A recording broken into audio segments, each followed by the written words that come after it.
A arte suave, ou jiu-jitsu, como é mais conhecida, nasceu na Índia, praticada por monges budistas como uma forma de autodefesa sem uso de armas ou força. Com o tempo, essa arte encontrou no Japão o cenário ideal para se popularizar, tornando-se parte do treinamento dos guerreiros para situações em que não tinham acesso a armas. Mas foi no Brasil, com a família Gracie, que se tornou o estilo de vida que conhecemos hoje. Foi justamente no Japão que o nosso convidado de hoje, Fernando Vallevén, conheceu e desenvolveu sua paixão pelo jiu-jitsu. Aos 15 anos em Nagano, ele deu os primeiros passos no tatame. Passos que se transformaram em uma trajetória de dedicação e superação. O tornaram um empresário, o tornaram um professor. Movido por esse amor ao esporte, Fernando percorreu o mundo. Viajou aos Estados Unidos e outros países sempre em busca de aperfeiçoar suas técnicas. Até que em 2011, trouxe toda essa experiência para Dourados, Mato Grosso do Sul e fundou a 99 Jiu-Jitsu. Desde então, já formou dezenas de faixas pretas que brilham em campeonatos por todo o Brasil. Após treinar ao lado de grandes nomes como Fernando Tererê, bicampeão mundial na faixa preta, hoje, Fernando Vallevén se orgulha de algo ainda maior, a arte de transformar vidas, moldando o caráter de crianças e jovens através do jiu-jitsu. E claro, treinar os próprios filhos que compartilham do mesmo amor pelo esporte que o pai e voam longe. Antônio, de 8 anos, e Cecília, de 11 anos, acumulam dezenas de prêmios, medalhas e muitos sonhos. Sejam muito bem-vindos, meus queridos vizinhos, à nova temporada do Construindo Futuros. E a gente está aqui num cenário um tanto quanto diferente, com um traje um tanto quanto diferente, porque nessa segunda temporada a gente começa com novas abordagens, novos ambientes, mas sempre conversando com pessoas que ajudam a construir futuros. E hoje a gente está num episódio especial de Dia dos Pais. Vou falar aqui com uma pessoa que eu admiro como amigo, como profissional e também como pai de 3, crianças não, 2 crianças, uma já está quase adulta, pai de 3 figuras. E a gente vai abordar um pouco de como o jiu-jitsu influencia positivamente na vida das crianças e também, claro, na dos adultos. Eu comecei jiu-jitsu, eu estava com 26 para 27, 27, 27. E a gente brinca, porque é uma faixa preta, uns 10, 12 anos com frequência para conseguir alcançar, mas a gente fala que a faixa que mais demora para pegar é a branca, né? Com certeza, a faixa branca, o pontapé inicial ali é o mais difícil de tomar coragem, de enfrentar ali, de pisar numa academia. Eu acho que é um desafio muito grande. A não ser para quem nasce no tatame, mas não foi o meu caso. Quem sabe as crianças já estão treinando, já vão ter mais facilidade. Quero dar boas-vindas aqui, Fernando Vallevén. Muito obrigado por receber a gente aqui dentro do tatame, quebrar um pouquinho o protocolo e trazer equipe, câmera aqui para dentro do dojo. Muito obrigado. Eu que agradeço, é um prazer estar aqui. Eu acho que sua presença é muito importante no apoio que dá, com a presença, com a figura e como pai. Imagina, a gente... Que é um pai exemplar aí também. Tô aprendendo. Bom, a gente está aqui na 99, vou conversar com o Fernando um pouquinho sobre jiu-jitsu, mas antes, Fernando, conta para mim. E é legal que eu não conheça tanto a sua história, a gente já conversou várias vezes, mas não a fundo. Onde você nasceu e como é que foi seu crescimento, por onde você passou geograficamente? É bem interessante. Eu nasci em Dourados, sou natural de Dourados. Você é daqui mesmo? Sou aqui de Dourados. Legal. Nasci em 80, estou fazendo 45 anos. Nasci em Dourados com 9 anos. Quando eu tinha 8 anos, meus pais foram para o Japão. Foram trabalhar. E eu fiquei morando com meu tio. Meu tio Oscar, conhecido como Nezinho. E aí meus pais foram para o Japão. E depois de 1 ano e meio, meu pai retornou e me buscou. E eu tive a oportunidade de conhecer o Japão. Com 9 anos você foi para lá? Com 9 anos eu fui para lá.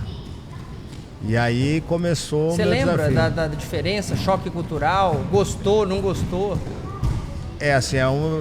Quando eu fui ainda era muito pouco, o Japão era muito fechado. Então eu lembro, o primeiro dia que eu cheguei no aeroporto, eu desci do aeroporto e falei pro meu pai, mas só tem japonês aqui. Claro, a gente indo pro Japão, imagina que lá vai ter muitos japoneses, mas só tinha japonês. E aquilo para mim foi um choque muito grande. A gente mora no Brasil e tem essa mescla de cultura, de pessoas, de cores. nacionalidades, então eu cheguei lá, foi bem diferente. Lá é muito homogêneo, né? Lá é muito forte, assim, o choque foi muito forte, muito impactante. E eu cheguei lá, eu fui começar a estudar. Eu frequentei a escola no Japão, que foi um grande desafio. Meu primeiro dia de aula lá, eu entrei na sala, eu fiquei quietinho ali, e aí ninguém olhava para mim. Assim, eles ficavam prestando atenção durante a aula, porque eu entrei ali pelos bastidores, fiquei quietinho lá. E quando tocou o intervalo, todas as salas foram assim, era um andar inteiro, a escola lá é um pouco diferente, era um andar inteiro, e todo mundo correu na porta da sala onde eu estava. E as crianças que estavam dentro da sala, elas vinham, tocavam em mim, ficavam assim perguntando, assim, e segurava, passava a mão no meu cabelo e falava comigo, eu não entendia nada. Então foi assim, foi desafiador. E você não entendia nada? Eu entendia muito pouco, porque eu tinha estudado aqui na escola japonesa, mas assim, não entendia quase nada, né? Eu sabia falar bom dia, boa noite, as coisas básicas, né? E ali foi desafiador conseguir. Até que idade você ficou lá no Japão?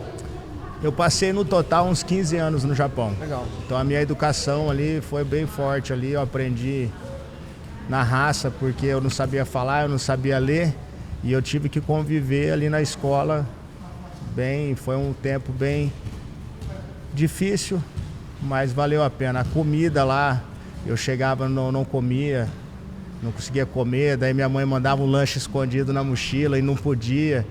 E foi passando o tempo, as refeições na escola lá é comida com leite. Então você imagina se chegar para uma criança, arroz e leite ou macarrão com leite. Nas primeiras semanas ali eu não comia nada. E aí, como bom, passou um tempo, eu já comia a minha comida e comia a das meninas, dos meninos que não queria lá, eu pegava o deles e acabava comendo. E eu conheci uma parte muito difícil do Japão. Lá tem muito bullying. Né? Era muito bullying mesmo, e por eu ser estrangeiro tinha ali uma influência deles que queriam judiar. Só que daí eles encontraram uma pessoa bem mais que estava com tempo ali para revidar. Eu lembro que eles escondiam meu sapato. Eu chegava na escola, dentro do meu sapato estava escondido. Aí na hora de ir embora eles escondiam meu sapato. Então, por exemplo, também. A gente vê a cultura japonesa de longe e vê tudo muito certinho, mas são crianças normais, são como outras crianças. E o bullying lá é muito forte mesmo, assim. E aí eles escondiam meu sapato e eu fui lá e comecei a esconder o sapato de todo mundo. Só que daí, além de esconder, eu jogava fora o sapato deles. E aí, briguei muito nos bastidores da escola ali, sofria, tinha vontade de não ir mais para a escola. E era foi bem difícil, assim, a adaptação. Mas aí, depois de um tempo de adaptação, eu comecei a fazer amizade com eles e as coisas foram fluindo. Mas foi um tempo bem difícil. Conforme as amizades foram acontecendo e aí o bullying foi parando. Ele foi parando, até porque eu revidava, né? Sim. Briguei nos bastidores da escola, saí num soco com os meninos, que era...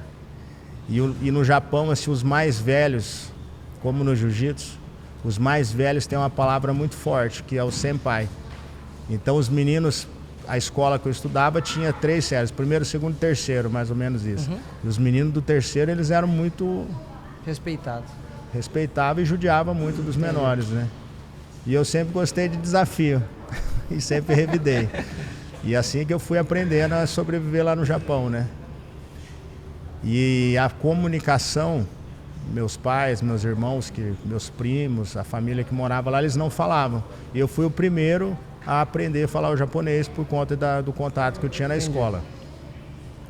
Então o japonês, eu fui aprendendo japonês, claro, não era um japonês fluente, mas eu fui o primeiro que consegui me virar, e isso me ajudou bastante. Até a mesclar ali junto com o pessoal. Até começar E o jiu-jitsu você conheceu no Japão? Eu conheci no Japão. Eu já tinha ali entre 15 e 16 anos, foi meu primeiro contato. Meu irmão e meus primos treinavam. Conheceram um rapaz lá que dava aula, ele era um faixa azul. E até que um dia me levaram lá. Era japonês? Ele era brasileiro. Era brasileiro, né? Ele era brasileiro. No Japão não tinha jiu-jitsu. É isso que eu ia perguntar, porque na verdade o jiu-jitsu, vamos dizer assim, milenar, centenário, ele começa no Japão, mas aí a família Gracie... A família Gracie aprendeu e, na verdade, o que eu entendo é que a família Gracie mudou. Criou um novo formato, ferramentas, né? E alavancas. Ele criou um novo formato e um formato que deu muito certo. Do jiu-jitsu. No jiu-jitsu. E eu conheci lá, tive o primeiro contato com o jiu-jitsu lá. E tomei uma surra. E assim... Já era brigador de escola, né? Achou já era que tava brigador balando. de rua muito... Engraçado, o pessoal pergunta, desde quando você luta? Eu acho que desde que eu me conheço, porque eu sempre fui muito encrenqueiro, briguento. Eu não aceitava os maiores judiar, eu nunca aceitei, então aquilo ali eu comecei desde pequeno. E eu brigava muito com meu irmão judiava e eu corria atrás dele, tentava bater nele e não conseguia. Seu irmão é maior que você? Bem maior, sempre, fisicamente. Mas sempre foi? Ele é mais velho e fisicamente ele é bem maior, assim, bem mais alto, bem mais forte. E ele... Meu irmão sempre malhou, era então, muito em casa forte. Você lutava absoluto todo dia? Era direto, saía correndo atrás dele, ele ficava rindo de mim ainda. Mas assim, eu sempre... E o primeiro contato no jiu-jitsu foi lá. E aí de um tempo, eu ia muito pouco, daí depois eu fui me interessando, fui indo. Aí começou o jiu-jitsu a aparecer mais dentro do Japão. E quando eu assisti pela primeira vez o Royce Gracie lutando no UFC, que daí que eu falei, cara, eu tenho que aprender isso daí. Você lembra qual UFC que era, né? O primeiro. O primeiro mesmo? O primeiro UFC. E no Japão a gente alugava a fita VHS e foi indo, e aí foi surgindo o interesse. Então ali eu comecei a praticar. E depois de um tempo, já com o Pride, que eu comecei a me interessar muito mais. Porque daí o Pride ele aparecia em revista, aparecia um pouco na televisão.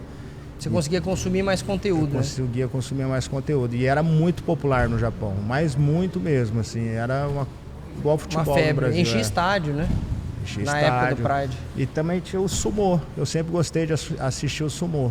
O sumô é um esporte nacional do Japão, bem violento. As pessoas acham que não ali, mas tem muita técnica envolvida, é bem legal. E os japoneses idolatram o sumô, o pessoal do sumô, é bem diferente. E eu comecei a treinar através dos meus primos e do meu irmão. E você hoje já... Quantos anos de jiu-jitsu? 30? 40? 30 anos de jiu-jitsu. 30 anos de jiu-jitsu. Se você fosse explicar para alguém que é leigo, o que é exatamente um jiu-jitsu? A gente sabe que é uma arte marcial, mas como que você explicaria como que ela funciona? O jiu-jitsu é assim, é uma arte marcial, ela é muito eficiente. Então, para quem realmente precisar e tiver um domínio do jiu-jitsu, ele vai conseguir controlar qualquer situação. Então, assim, uma situação real. Sim. Né? O que o boxe, assim, uma briga real, você vai conseguir dominar o seu adversário. Vai dominar e você vai fazer com ele o que você quiser, o que você tiver vontade. Se você tiver vontade de judiar dele, você vai Sim. judiar. Se você quiser só imobilizar ele, você vai conseguir imobilizar, acalmar a pessoa. Você vai conseguir se proteger. É claro, as pessoas falam assim, mas numa briga de rua pode acontecer algumas coisas. A pessoa te dá um soco, mas esquece que a gente também sabe dar um soco. Sim. Da mesma maneira que as outras pessoas também sabem. Porque o soco e o chute, ele é um instinto, é uma reação que todos nós temos. Né? Que todos nós aprendemos quando era pequeno. A primeira coisa, você levanta a mão e quer agredir a pessoa. A gente também sabe. Sim. Só que a gente sabe controlar a situação e sabe usar tem muito mais ferramentas para usar aí do que algumas artes marciais. É porque o jiu-jitsu, ele para quem não conhece, é o que o pessoal chama de grappling, que é uma luta agarrada, né? É uma luta agarrada. Quando eu fui, antes de eu começar a treinar, você já tinha me convidado algumas vezes, o Dutti, né? Alguns amigos em comum falaram, não, vamos lá, vamos treinar. E eu não dava muita importância, comecei a ler um pouco sobre, comecei a assistir alguns vídeos. E eu vi uma vez um vídeo do John Danaher, que é, acho que o maior treinador da atualidade, talvez da história de jiu-jitsu. E ele fala que é um sistema praticamente de 4 passos. Sendo o primeiro deles levar a luta para o chão. Porque você tira a potência da perna da luta, tanto de chute, quanto, para quem não luta ou não tem costume, a hora que você vai dar um soco, você usa quadril e perna para fazer a força. Quando você leva a luta para o chão, você tira a parte mais forte do corpo da equação. E aí depois você passa as pernas, né, que daí é a passagem de guarda ali, para poder tirar totalmente as pernas da equação, domina o oponente e aí vai para finalização, ou montada, ou costas, ou as milhares que tem. Então, o que aconteceu lá na época do UFC foi isso. Os brasileiros, né, a família Gracie, descobriu uma arte marcial que dominava todas as outras, e essa foi a realidade. E eles começaram a chamar outros mestres, senseis e especialistas em outras artes marciais para mostrar isso publicamente. E o jiu-jitsu sempre... Na verdade, eles sempre foram assim, as histórias que eu conheci, as histórias que me atraíram para o jiu-jitsu. E o jiu-jitsu que a gente treinava há 30 anos atrás é um pouco diferente do que é treinado hoje. Naquela época, você aprendia a chutar, tinha o pisão, ele era muito mais agressivo do que é hoje. Hoje o jiu-jitsu... Muito mais defensivo, talvez? Muito mais agressivo. Não, defensivo que eu digo assim, para a situação real. Ele é muito mais ofensivo. Entendi. Ele era muito mais agressivo. Tem muitos vídeos, eu consumia muito vídeo dos Gracie, mas era um jiu-jitsu diferente. Eles tinham um churrasco em casa, eles chamavam um cara que eles tinham um problema lá e todo mundo ficava em volta e eles se agrediam ali até alguém se desistir. E eram lutas que demoravam horas, né? Então não era uma luta igual hoje, 10 minutos, 5 minutos. No tanto que o UFC, quando iniciou, ele não tinha tempo. Não tinha tempo, né? E as lutas demoravam ali muito tempo. E era um outro tipo de jiu-jitsu. Hoje o jiu-jitsu se tornou muito mais esportivo, né? E tem perdido um pouco ali aquela agressividade. Até para juntar mais alunos. Sim. A minha academia, quando foi lá atrás, as pessoas tinham medo de ir na academia. Porque realmente a gente treinava diferente, pesado, machucava. Era um jiu-jitsu que não era tão bonito de se ver. Sim. Então espantava muitos alunos. Era um jiu-jitsu que você não queria levar a esposa para assistir, que você não queria levar os filhos. A pessoa treinava ali, mas ele não queria que o restante da família praticasse. E aí, com o tempo, fui aprendendo, fui desenvolvendo, a família foi aumentando e a gente foi desenvolvendo, mudando as nossas atitudes, a vestimenta, a forma de se comportar no tatame, palavreado. Então a gente vai mudando, se adaptando com a nova geração. E talvez, eu não sei se seria, eu olhando de longe, né? Porque eu cheguei na academia em 2021, faz 4 anos. O que eu consigo observar, não é só que é uma adaptação, mas até uma evolução. Porque pelo que eu vejo, a turma da mais velha guarda ali, né? Igual os que eu conheço, tem outros que mudaram de cidade, treinam em outros lugares, abriram academia, enfim. Mas você, o Dutti, o Cavalo, o Tron, que está por aí treinando com as crianças, começaram numa idade ainda ou solteiro ou namorando, e agora já são pai de família, vêm os filhos, e aí você olha para o ambiente, poxa, eu quero estar com meu filho dentro do tatame, mas talvez esse ambiente não seja o ideal. Eu quero levar às vezes minha esposa para ver, para treinar, quero conversar com ela sobre o assunto, só que eu vou para academia, é uma coisa um pouco mais, a rapaziada, mais masculina, eu gosto mais... palavrão é algo que não acontece dentro do tatame, né? A gente policia muito, mas eu vejo que é a evolução da vida de vocês também. Sim, claro, a gente foi se tornando homem, né? A gente era jovem e a gente foi se tornando homem e vendo os grandes valores da vida, que é a família. Sim. Então a gente vem preparando, como a gente gosta muito do jiu-jitsu, a gente vem preparando o tatame para receber a família, que é o bem mais precioso que a gente pode ter e defender. Então eu venho preparando o ambiente para os meus filhos e através desse ambiente os filhos dos meus amigos e filhos dos meus alunos estão vindo para próximo de nós. E cada dia vem vindo mais e mais crianças e a gente vem investindo em cima disso. A base vem forte. A base vem forte. Muitos não gostaram das mudanças e vêm abandonando. E é aquela situação que tem pessoas que passam na nossa vida que elas fizeram parte lá atrás e depois de um tempo elas estão fazendo mais sentido você continuar com elas. E é natural da vida você ir mudando e melhorando. E o Fernando, você pratica jiu-jitsu há 30 anos. Sempre que eu encontro alguém, depois que eu comecei a praticar, que faz ou fez jiu-jitsu, você cria uma conexão já diferente ali. É diferente. Então, às vezes você conhece, eu uma vez, por exemplo, estava numa reunião de negócios e a pessoa comentou alguma coisa de jiu-jitsu, a reunião mudou.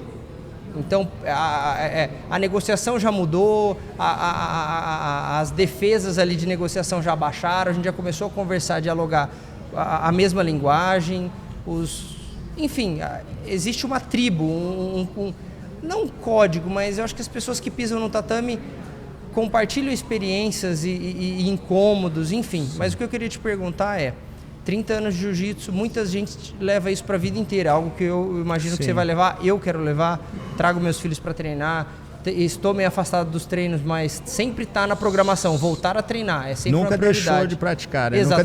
Nunca passou na cabeça de abandonar de vez. Você não fala que assim, não, eu já fiz jiu-jitsu. Não, eu faço jiu-jitsu, eu não estou indo treinar, mas eu faço jiu-jitsu. Por que você acha que isso vira um estilo de vida, uma filosofia de vida? Assim, eu acho que o jiu-jitsu, pelo contato físico que a gente tem, você pega, você abraça, se aperta, você judia, você tenta enforcar.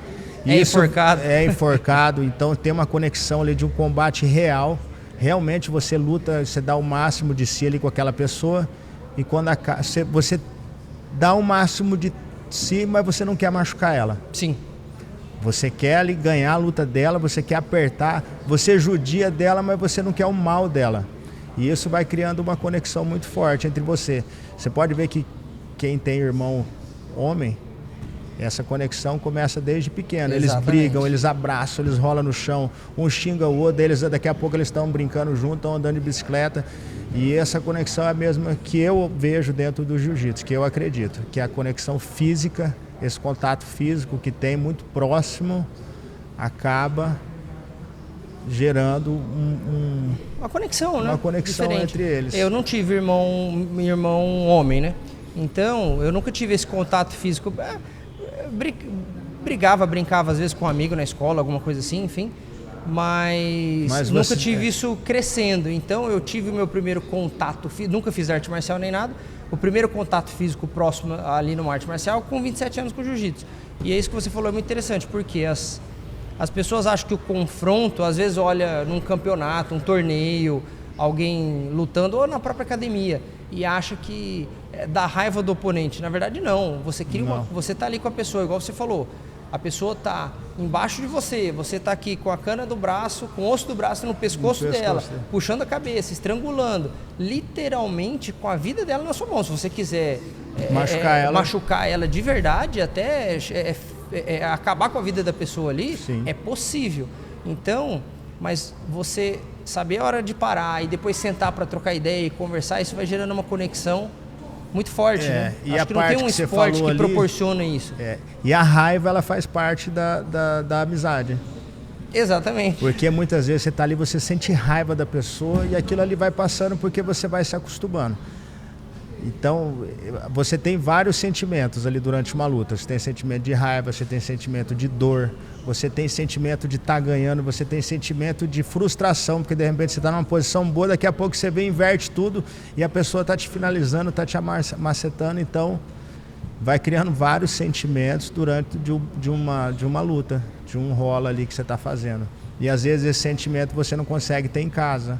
Você não consegue ter na rua. E outras artes marciais não proporcionam tanto, né? Porque, por exemplo, eu vejo, principalmente as mulheres, né? Fazem boxe, muay thai, porque queima muita caloria, faz muito movimento. É divertido, é gostoso você fazer ali algo que você vai chutar, vai dar soco. Só que eu não vejo essas pessoas entrando em, que a gente chama de sparring, que é... não, duas mulheres ali, eu treino boxe, mas beleza, então solta as duas no meio de um ringue e porrada. Não acontece. Coisa que no jiu-jitsu a gente faz todo treino. Acho que desde o primeiro treino você já consegue ter uma primeira experiência, tudo mais. Por quê? Não machuca. Ele é desconfortável, mas a gente vê no tatame aqui mais colegas. Aí eu vou falar dos adultos, né? Dos mais velhinhos, do nós que somos velhinhos. Chegar com uma lesão do futebol de quinta-noite com a rapaziada, da academia porque pegou um treino errado, do que no jiu-jitsu. Porque o jiu-jitsu você acaba cuidando do seu adversário. Você aprende a cuidar. Quem está rolando vai cuidando do menos graduado. Nem sempre, porque às vezes você tem que fazer ele aprender. né? Então você judia, mas você não machuca de lesão. Você fala exatamente, não é lesionar. Não é lesionar. Às vezes você deixar, eu vejo muito, você faz muito isso, né? Porque às vezes as pessoas acham que, eu vou chegar na academia, eu vou chegar lá e eu vou apanhar. A gente fala apanhar no jeito de falar, mas na verdade você vai passar alguns maus bocados. Então, por exemplo, estou lá rolando com você, isso já aconteceu desde quando eu comecei.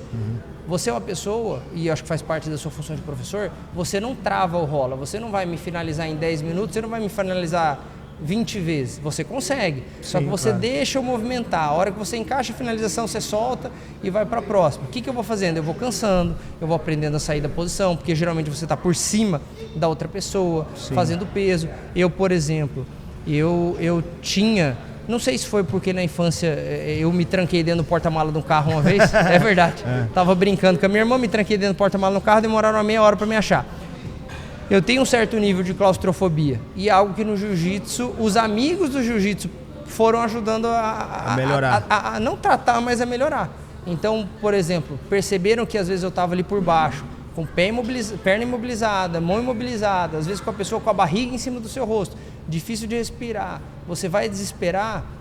Eu lembro muito até do Dudu te falando isso, né? Ninguém aqui tá aqui para te machucar, respira, calma, testa na posição e você vai ficando e vai fazendo. Acho que o Rickson fala que quando ele era criança ele tinha isso e ele pediu para os irmãos enrolar ele num tapete e só soltar meia hora depois. É assim... Eu tenho esse mesmo problema que você. Eu fiquei preso dentro de um banheiro e não conseguia sair porque a porta não dava para derrubar, porque ela abria para dentro. E eu fiquei algumas horas no calor preso dentro desse banheiro e até alguém chegar lá e abrir a porta. Durante o treino, eu acredito que ele não desenvolve isso ali porque você está se sentindo seguro no ambiente que você está. Então, por mais que você esteja preso, por mais que você esteja, você tem confiança de que as pessoas que estão ali... Eu sinto que eu melhorei. Eu não tenho mais agonia de ambiente fechado. E as pessoas que estão ali, elas estão ali, você sabe que elas não vão te machucar, né? Claro, existem vários tipos de academia, né? Mas isso é o ambiente que você frequenta, diz muito como você se sente. Então, geralmente tem pessoas que vêm aqui e se sentem muito bem, tem pessoas que vêm e não se sentem bem. Então, é do ambiente de amizade que você constrói ali dentro que gera segurança para você. E agora a gente tem que ser sincero sobre uma coisa também, que às vezes as pessoas veem como desvantagem, mas eu vejo talvez como o maior ouro do jiu-jitsu, principalmente para adulto. O jiu-jitsu é a arte do desconforto. É a arte do desconforto, depende do que lado você está. Não, mas para quem está começando, todo mundo tem que começar, né? É que o jiu-jitsu ele demora muito para você entender ele. Existem casos de grandes atletas que pegaram a faixa em 3 anos e meio, 5 anos de faixa preta. Porque você precisa entender ele, como ele funciona, que são alguns princípios básicos. E algumas pessoas entendem mais rápido e outras demoram um pouco mais. Depois que você entende o jiu-jitsu, mesmo que você esteja numa situação ruim, você tem que se achar um lugar para você se sentir confortável. Porque querendo ou não, em resumo, é alguém em cima de você te sufocando ou estrangulando, ou às vezes uma chave de braço, alguma coisa te incomoda até você bater e falar, não, para mim deu, para por aqui. Só que são desconfortos físicos que a gente não tem na vida. Eu brinco que, pelo menos quando eu comecei, a minha percepção foi assim, porque eu joguei nada profissional, nem cheguei perto, mas eu tinha o hobby de jogar xadrez quando era criança. E eu sinto o jiu-jitsu muito isso. É um xadrez no sentido de você tem articulações de pulso, cotovelo, joelho, o próprio pescoço, que a pessoa busca essas articulações para poder fazer você desistir da luta e falar, não, para mim deu, não aguento mais aqui, se continuar vai me machucar ou me estrangular de verdade.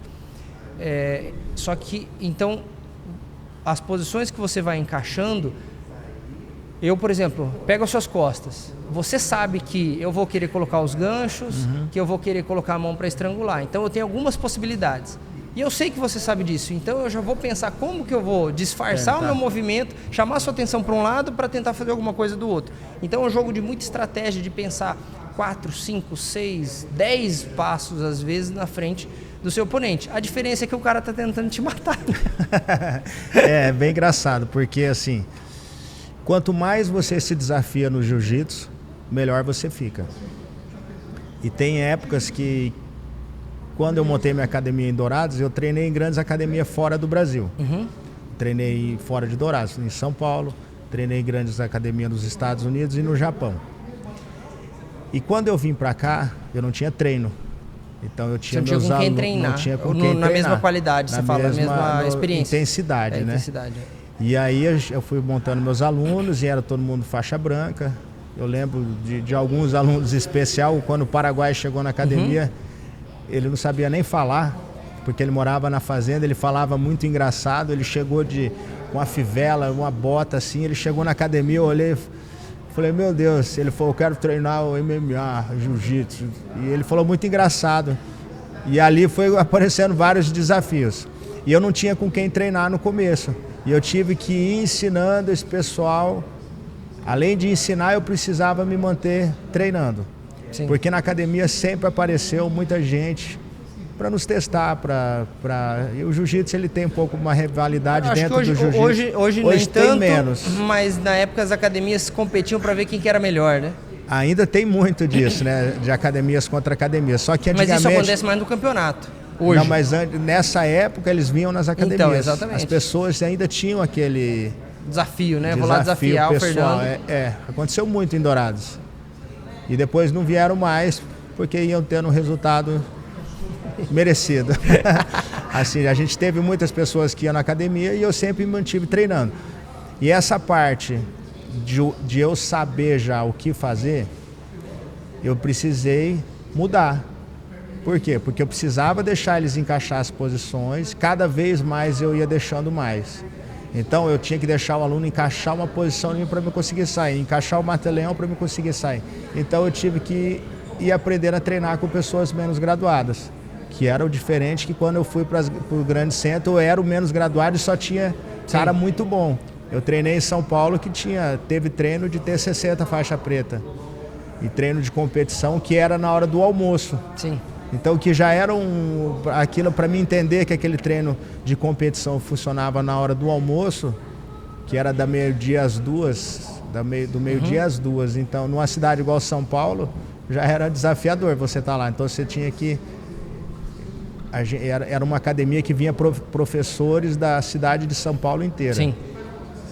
E depois eu fui para os Estados Unidos, lá o jiu-jitsu, na academia onde eu treinei, o jiu-jitsu com kimono era pouco praticado. Era muito praticado jiu-jitsu sem kimono. Então aí era um pessoal muito duro.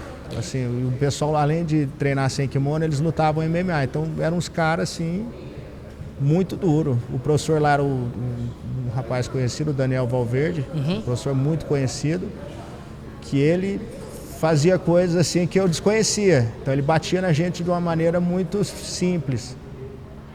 Eu treinei no Japão com 3 irmãos que são muito conhecidos no mundo inteiro. Um deles é o Roberto Satoshi, que é campeão do Rising hoje, é campeão de todos os campeonatos que participou de jiu-jitsu, que ele era faixa roxa e eu nunca fiz um ponto nele. Nunca fiz um ponto nele treinando com ele.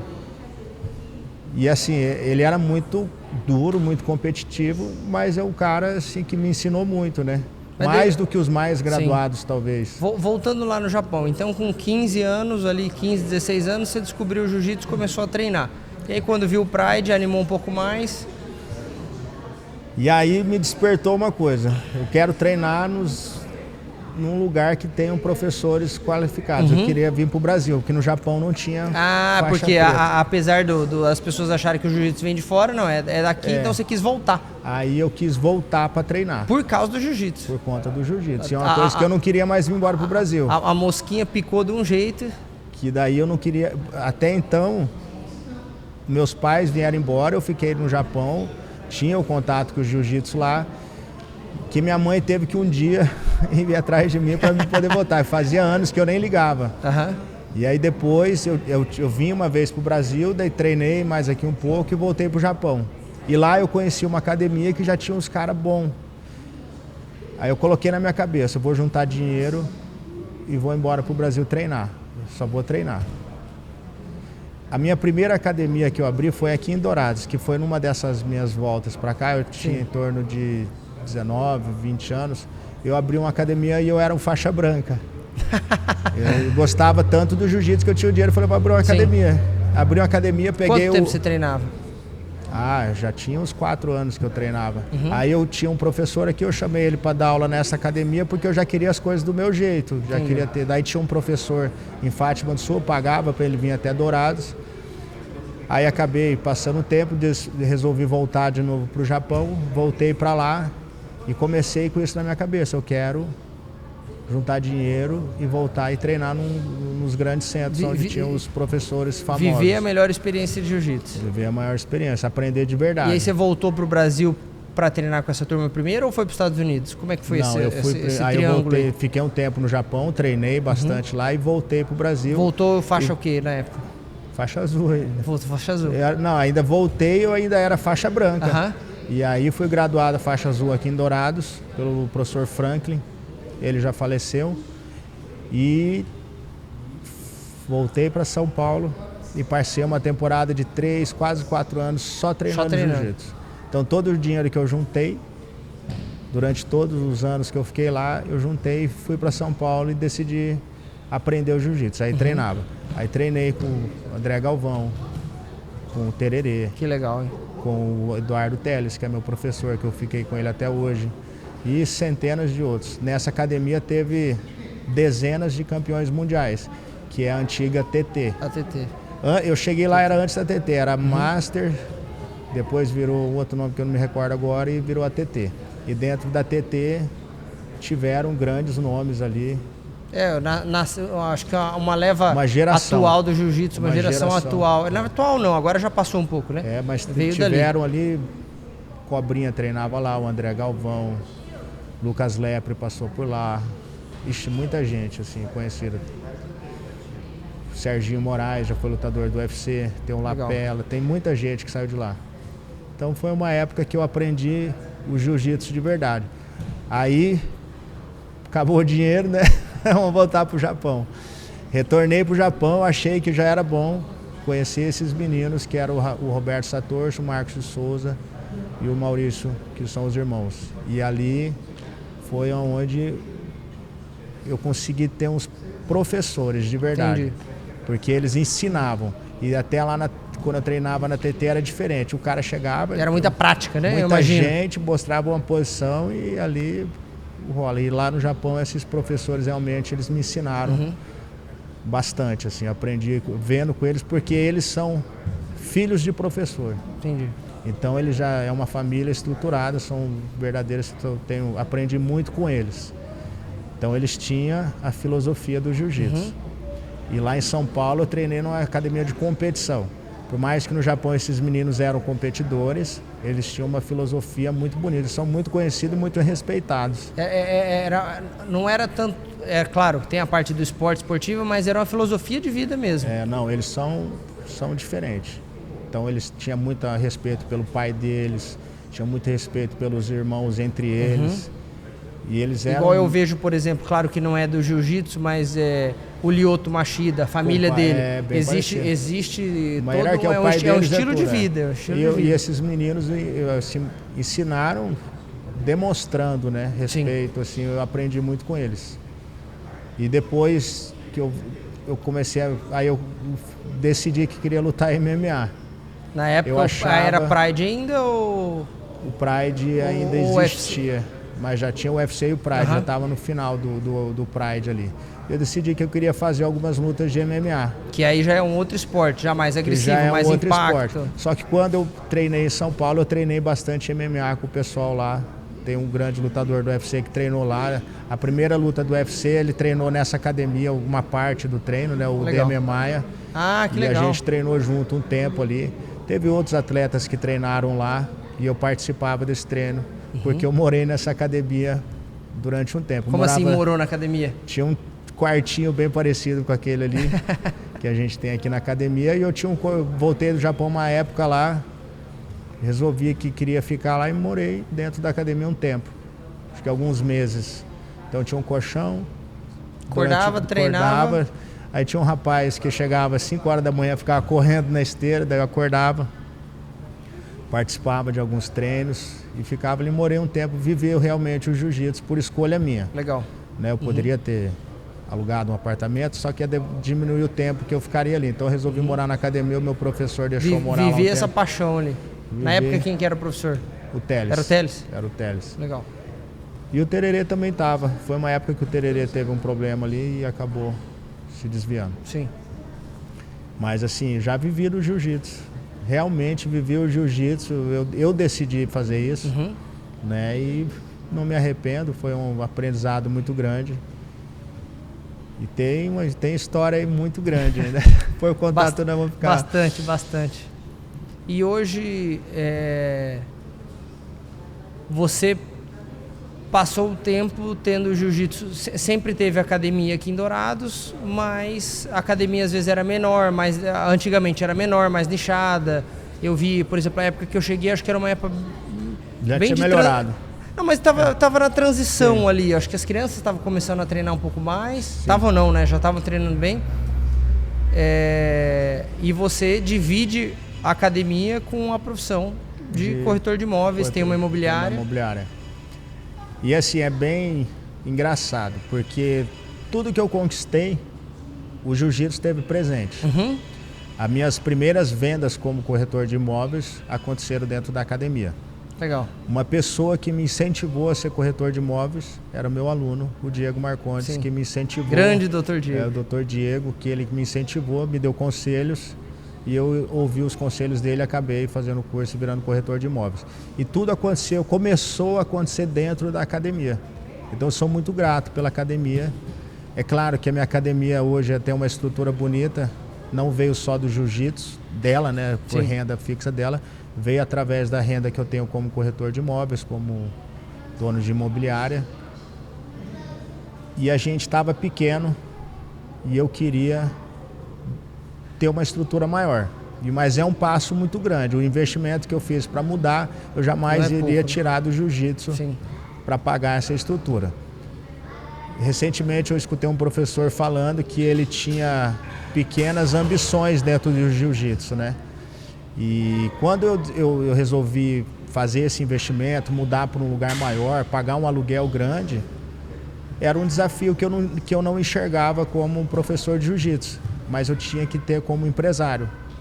E eu montei a academia, fiz um investimento bem grande, gastei um valor considerável aqui dentro, daria para comprar um carro zero se eu quisesse, mas resolvi investir aqui como desafio e vem tendo retorno. Não foi um investimento perdido, a gente tem um lugar bonito para treinar e veio trazendo... Academia espaçosa, arejada, a gente vê a academia está sempre limpinha. Então eu fiz um investimento e eu estou tendo esse retorno. Legal. Mas se eu tivesse investido tudo isso dentro da imobiliária, eu teria um retorno financeiro muito maior, mas não um retorno pessoal. E não com... Talvez meus filhos não teriam o resultado que eles vêm tendo em campeonatos hoje se eu não tivesse mudado de estrutura. E o Fernando, antes da gente partir para as crianças, né, que eu quero falar bastante da Cecília e do Antônio também, na sua experiência de 30 anos de jiu-jitsu, principalmente nesses últimos anos, que você viu adolescentes, jovens e adultos entrando na academia, que tipo de transformação que o jiu-jitsu traz para a vida de um adulto que nunca treinou e vai começar a treinar? De um adulto.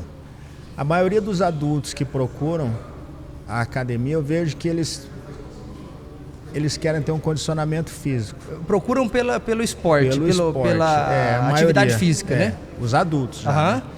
E aí quando chegam aqui, eles são transformados, porque eles conhecem um jiu-jitsu que dá confiança, aumenta a autoestima dele, aumenta o relacionamento, porque aqui ele conversa com as pessoas, é diferente de ele ir para uma academia somente malhar, ele fica ali. Muita gente vai na academia malhar, coloca um fone de ouvido e acaba perdendo ali o contato com as pessoas. E chega aqui, ele tem que vestir um kimono, que ele já fica... Você vê que quando o cara ele põe o kimono, assim, ele fica meio desajeitado, meio envergonhado. Eu só vejo criança usando kimono, né? Por que eu vou colocar esse negócio? Ele fica meio envergonhado, assim, daí ele entra.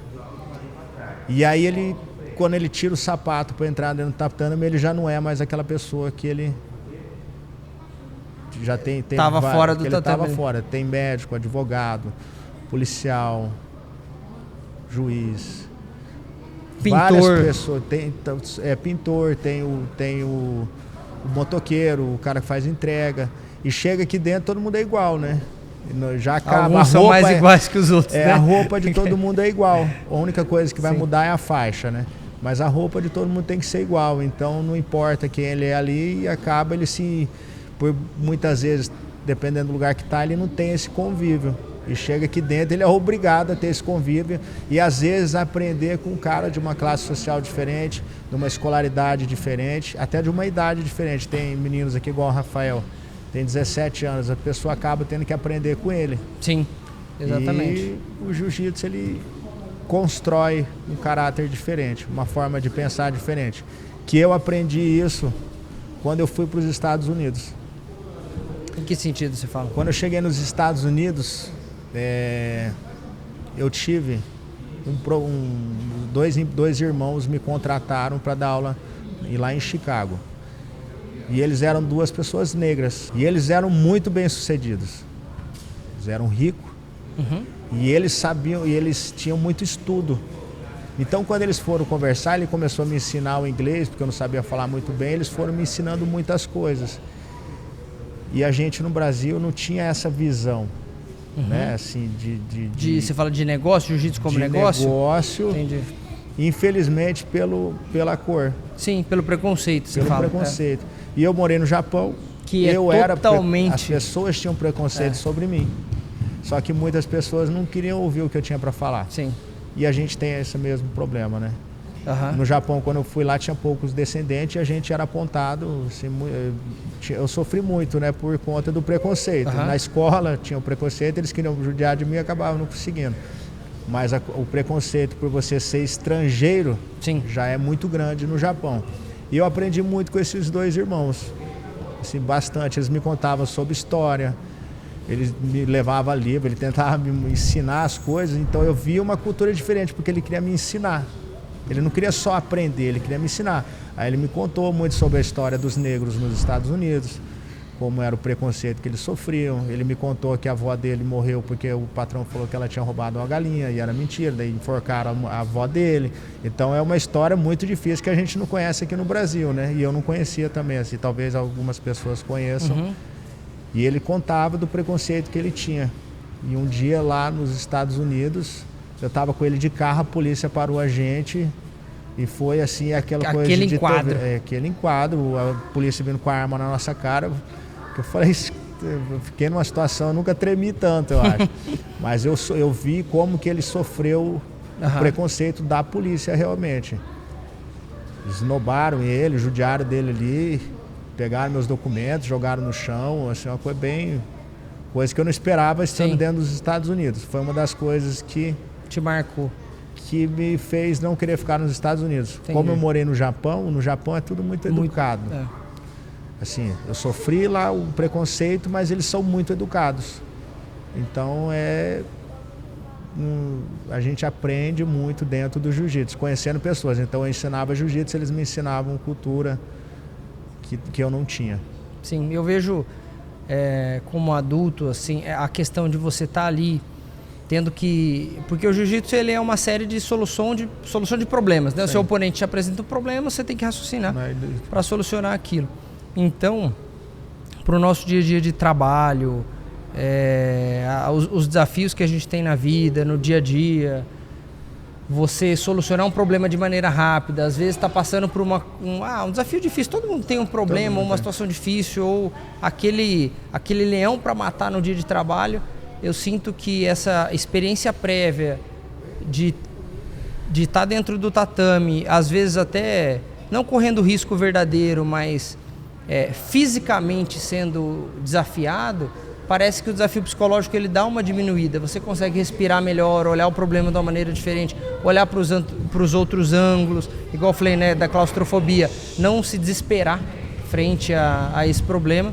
Então, eu vejo que isso me ajudou muito. Fora sair da bolha, que é o que você falou, né? Tá todo mundo ali com a mesma roupa, de classes sociais, experiências de vida diferentes. A gente vê também, nesses poucos anos, né, que eu treino, que o tatame ele acaba sendo primeiro terapêutico, porque você está treinando com alguém ali, apesar de eu estou com o celular aqui por causa do nosso roteiro, mas o celular fica lá fora do tatame, você fica 1 hora e meia, 2 horas sem encostar no celular. Você tem que focar no que você está fazendo, porque senão você é estrangulado, você entra em mais desconforto ainda, você perde a luta que você está fazendo, você não aprende o movimento. Então você tem que focar especificamente naquilo. E segundo ponto também é a amizade. Quantas vezes eu já compartilhei algum problema que eu estava passando e ouvi amigos compartilhando problemas de cara, putz, em casa com a esposa tá difícil por causa disso, ou eu tive um familiar que passou por uma dificuldade, ou eu mesmo estou passando uma dificuldade, fiquei desempregado e todo mundo, poxa, não, calma lá, conheço um cara que está oferecendo uma vaga de emprego. Sim. Então tem essa comunidade ali que se ajuda, ele vira realmente uma família, né? Vira uma família, um querendo ajudar o outro. Por isso que eu falo para você que a minha profissão de corretor de imóveis começou dentro da academia, né? E me ajudou muito. E já abriu portas em lugares inesperados. Eu já fui viajar em vários lugares. Quando eu casei com a minha esposa, quando eu conheci ela, a primeira coisa que eu falei para ela foi bem curto e grosso. Falei, eu treino jiu-jitsu, eu não tenho hora, porque eu dava muitas aulas. Uhum. Você não pode interferir no meu jiu-jitsu. Se você quiser... Estou disponível aí para namorar. São essas as regras. Essas são as regras. Ela falou só isso, eu falei só isso. E realmente eu passava muito tempo na academia. A gente foi viajar de lua de mel, a gente foi para os Estados Unidos, a gente estava lá, eu estava passando na rua, a gente viu uma academia, eu falei, dei a meia volta lá, paramos na academia, passei numa academia de uma pessoa bem conhecida que eu tinha vontade de conhecer, treinamos lá e isso vai abrindo portas. Sim. Eu tenho contatos que eu fiz durante esses anos todos. Se eu quiser ir para Dubai, tem um amigo meu lá que ele já falou que a hora que quiser pode ir para lá. Em São Paulo já me cederam a casa para ficar várias vezes. Então, assim, às vezes você recebe aqui alguém da própria 99 ou de outra academia que vem de fora. Recebe muita gente. Americanos, vem treinar, passa uma temporada aqui. Você conheceu os dois americanos que vieram, passaram um tempo aí. Eu mesmo, por exemplo, já treinei, mais nos Estados Unidos, mas, por exemplo, já treinei em Miami, já treinei em São Paulo, já treinei em Los Angeles, lá na AOJ, lá com os Mendes, já treinei no Havaí. E cada lugar que você treina, você troca um WhatsApp, pega um contato, de repente rápido, o cara te manda mensagem. É rápido a conexão, né? É muito rápido. Quando você chegar na faixa preta, você vai ver uma diferença muito maior. Você que me falou uma vez, eu ouvi alguém falando, né, que a faixa preta... Não, acho que foi, eu não sei se foi o Rickson, que a faixa preta é um diploma que é aceito no mundo inteiro. Né? E você é um cartão de visita muito grande. Se você for um faixa preta já reconhecido, as pessoas vão no Japão, principalmente, quando chegava um faixa preta, assim, cara, a gente ficava tudo maluco querendo treinar com eles. Eu participei de um campeonato, que o nome desse campeonato era Rickson Gracie Cup. Uhum. E o Rickson Gracie, a gente estava num ginásio, sei lá quantas mil pessoas tinham lá. E quando o Rickson entrou assim no ginásio, eu vi uma coisa assim que eu não tinha visto ainda. Todo mundo ficou em silêncio. Você imagina um ginásio ficar em silêncio. Geralmente o pessoal grita, né? O ginásio ficou em silêncio. O Rickson entrou. Os japoneses foram fazendo assim abrindo, um corredor, assim, ele ia passando e todo mundo baixando, reverenciando ele, tentando tocar nele. No Japão as pessoas tocam para sentir a energia dela. Uhum. Eu achei aquilo... Eu acho que o meu maior ídolo no jiu-jitsu é o Rickson Gracie, que eu assistia às lutas dele, eu via ele debaixo de uma cachoeira no gelo, assim, que ele fazia algumas coisas muito espiritual, eu acho, assim, que foi uma das pessoas que me conquistou ele não era muito de falar, ele fazia, e as coisas que ele fazia eram muito marcantes. Eu lembro ele treinando na praia, fazendo os movimentos de yoga, assim, é bem legal. De soltura, de respiração, flexibilidade, postura. A postura que ele ficava, ele sempre de poucas palavras, mas as palavras que falava de atitude, era muito legal. Sim, e tem o ego também, né? A gente falou da faixa preta ser um diploma, às vezes as pessoas não entendem porque não são do mundo do jiu-jitsu, mas... Claro que gente ruim tem tudo que é canto, lugar, né? Sim, claro que vão ter faixas pretas aí, que são pessoas não tão boas, não idôneas. Mas o jiu-jitsu também é uma fábrica de destruir ego, no sentido a pessoa teve que passar por tanto desafio, tanto aperto, tanto sufoco, ela apanhou tanto para chegar naquela faixa preta ali, 5, 10, 15, 20 anos às vezes para chegar na faixa preta, que geralmente a gente vê que o faixa preta ele é uma pessoa um pouco mais centrada, é uma pessoa que não se estressa tão fácil, porque ele sabe administrar essa inteligência emocional. E o jiu-jitsu ele é assim, ele é muito real. Não dá pra mentir no tatame. Não dá pra mentir. Né? E assim, mesmo os grandes faixa preta, às vezes fica tempo afastado. Eu já tive afastado do tatame algumas vezes por questões de saúde. E quando você é de verdade de jiu-jitsu, você consegue voltar num nível... Não esquece. Você consegue voltar num nível bom. E quando o cara ele é ruim, mesmo treinando, ele não consegue estar num nível mais alto, né? Sim. Então ele tem que estar acostumado a estar preparado para tudo. Então tá preparado. E isso porque reflete na vida, né? Reflete na vida. Então, e as crianças, quando que você começou a colocar? Sempre foi um sonho seu desde que elas nasceram, colocar no tatame? Não, duro que não. A Cecília, ela fazia balé. A Cecília sempre a foi... cara dela, tô brincando. Ela fazia balé, a gente ia nas apresentações de balé. E aí ela começou a ir na academia.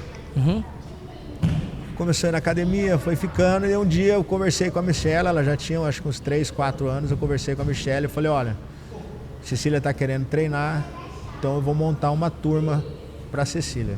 Não tinha criança na academia? Não tinha treino de criança. Não tinha treino de criança, tinha as crianças que iam ali, mas não eram nada sério. Eu falei, eu vou montar uma turma pra Cecília aprender o jiu-jitsu. Quantos anos? Ela tinha acho que uns 4, 5 anos, assim. E até lá ela fazia o balé, era a coisa mais bonitinha. Ela de balé, com as roupinhas, fez algumas apresentações pela Ana Pavlova aqui em Dourados, era bem bonito. E quando ela começou nessa turminha, ela não quis mais saber do balé. Ela quis saber do jiu-jitsu e ela foi se interessando.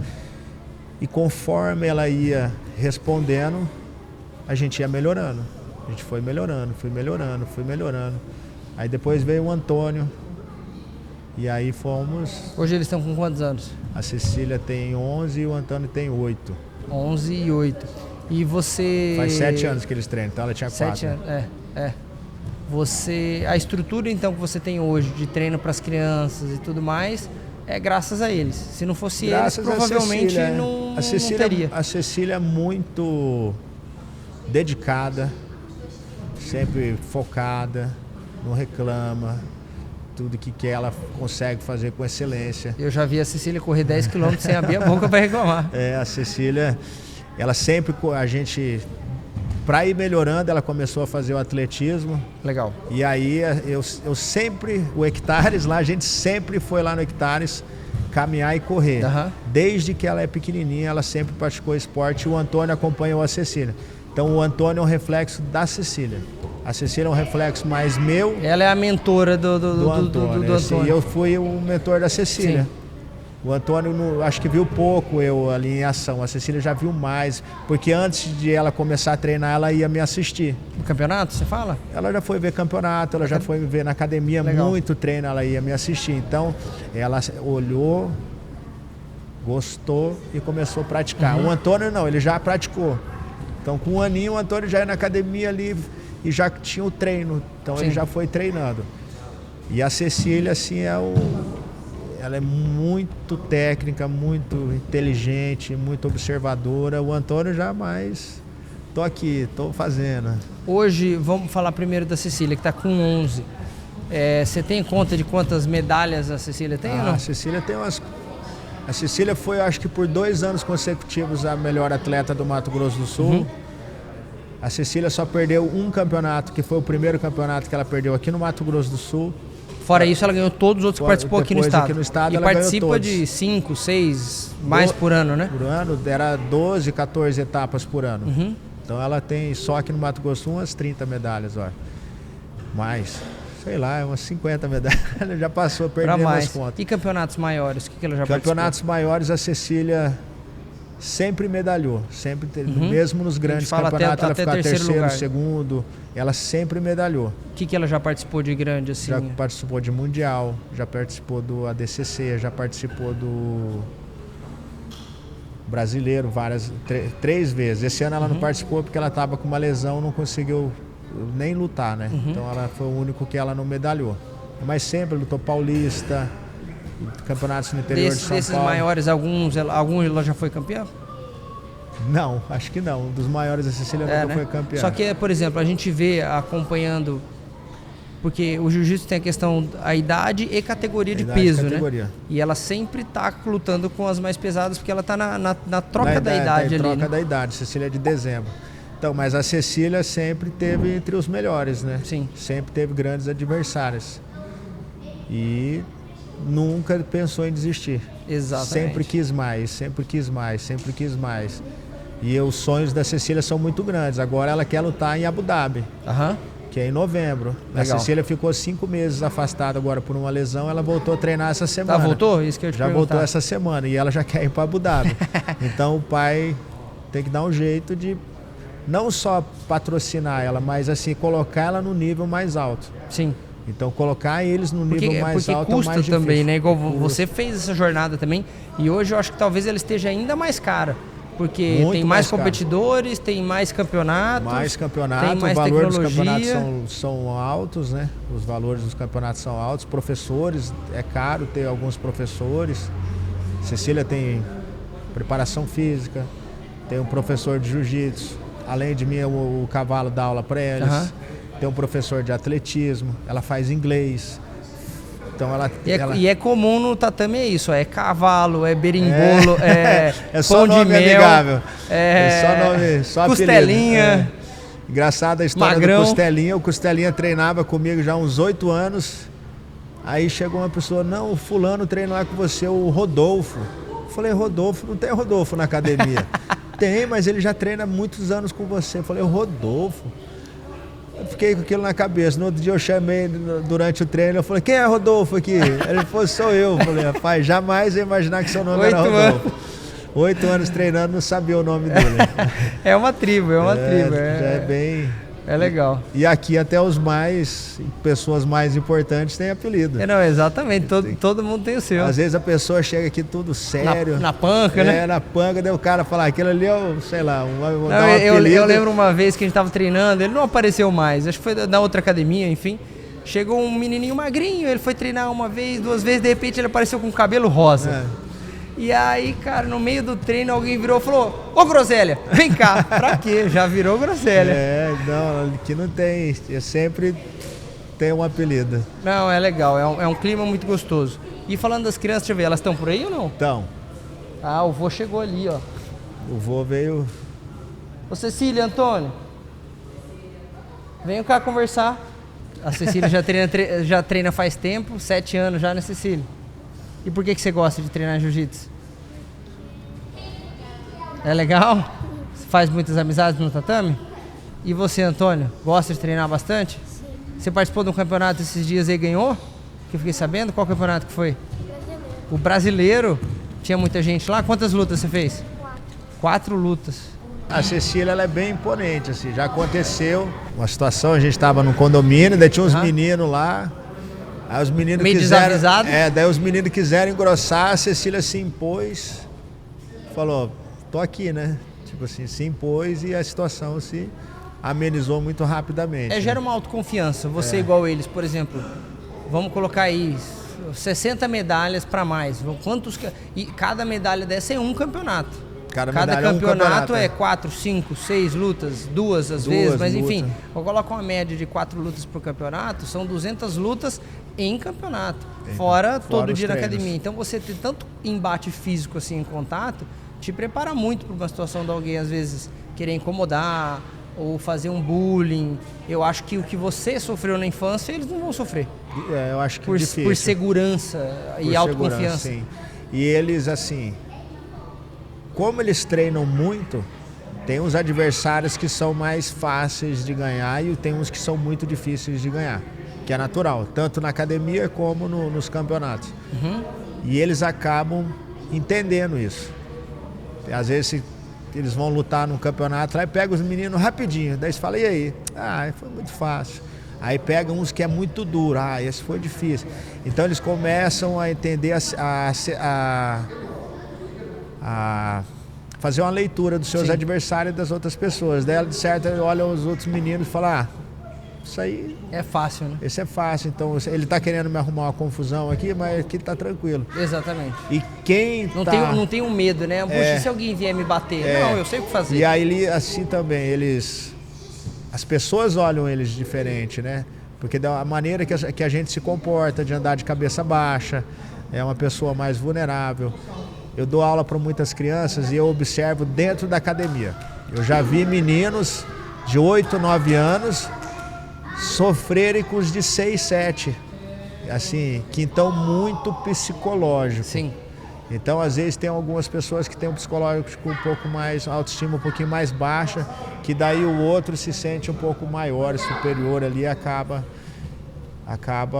sendo mais fragilizado. E quando chega na Cecília ou Antônio, que já treina há bastante tempo, essa preocupação de que alguém pode ali, da mesma idade deles, fazer algo com eles, acho que nem passa na cabeça deles. Eles treinam com muita gente mais velha, né? O tempo então eles todo. Estão resolvidos nesse ponto, né?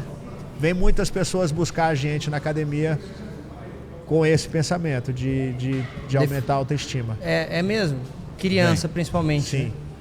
E acontece de muitas crianças que entraram aqui, melhoraram muito, e os pais compartilham com a gente a evolução deles. Porque, como a gente estava falando, você está no embate físico, no ambiente controlado. E, por exemplo, eu vejo as crianças treinando, os meus filhos treinam aqui, 2, né? Que tem uma que nós estamos tentando convencer ainda, mas está difícil. Logo ela vem. Logo ela vem. Mas os irmãos estão treinando, então 4 anos, 2 anos, agora indo para 5, para 3, né? A gente faz algumas brincadeiras aqui durante o treino, que são brincadeiras simples. A gente tem umas bolas grandes, aquelas bolas de pilates, e a gente coloca 2 crianças para defender essa bola. E algumas delas não sabem defender, não sabem segurar, não sabem manter o adversário ali, segurar. Não ter um embate físico, mas de proteger aquilo que é seu, que poderia ser um brinquedo. Muitas vezes você vê que a pessoa ela não consegue proteger nem aquele brinquedo que ela tem. Um lanche na escola, e as pessoas chegam lá e acabam ali perdendo, deixando as outras tomarem conta. Então a gente vem ensinando desde o básico para as crianças ali a proteger os seus bens, a se manter posturado, a manter o kimono arrumado, porque tem que andar, quando a gente vai na escola, tem que estar uniformizado e sempre alinhado. E na escola mesmo, se você observar, tem umas crianças que vão tudo arrumadinho, bonitinho, as meninas com trancinha, e tem alguns que não vão. Então você vê que essas que não vão, elas têm a autoestima mais baixa. E aquelas meninas que vão toda arrumadinha, com chiquinha no cabelo, maquiada, você vê que elas estão mais seguras, né? Que elas já se prepararam para ir para lá. Então elas tiveram cuidado de se preparar antes. E algumas pessoas não têm esse cuidado. Eu acho que isso talvez seja um dos resquícios que ficaram da parte japonesa do jiu-jitsu lá de trás, né? O rito de, por exemplo, colocar o kimono, pedir autorização antes de entrar no tatame, ter hora para beber água. Ter hora para pedir, né? Pedir para beber, ter que ser autorizado a beber água, de estar com a faixa sempre amarrada, porque você está rolando, a faixa sai, o kimono não abre. Tá com a faixa sempre amarrada. Pode falar a palavra feia dentro da academia, do tatame? E de escutar o não. Exatamente.